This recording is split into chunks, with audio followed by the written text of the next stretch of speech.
വളരെ വേദന ഉണ്ടാക്കുന്ന ഒരു കാഴ്ചയാണ്. ഈ കുഞ്ഞുങ്ങളുടെ കരച്ചിൽ ഒരിക്കലും നമുക്ക് സഹിക്കാൻ പറ്റാവുന്നതിലും അപ്പുറമാണ്.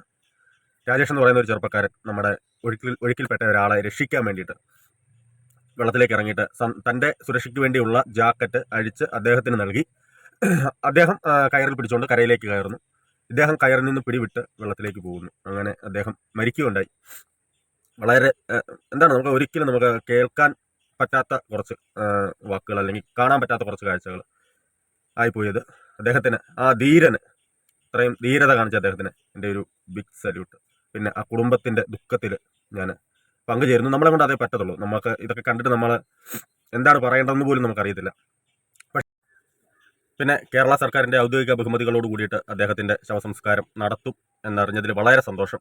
അതുപോലെ തന്നെ ആ കുഞ്ഞുങ്ങളുടെ തുടർന്നുള്ള ഭാവിയിലേക്കുള്ള കാര്യങ്ങൾ, ആ കുടുംബത്തിൻ്റെ എല്ലാ കാര്യങ്ങളും സർക്കാർ ഏറ്റെടുത്ത് നടത്തണമെന്നൊരു അഭ്യർത്ഥന എനിക്കുണ്ട്.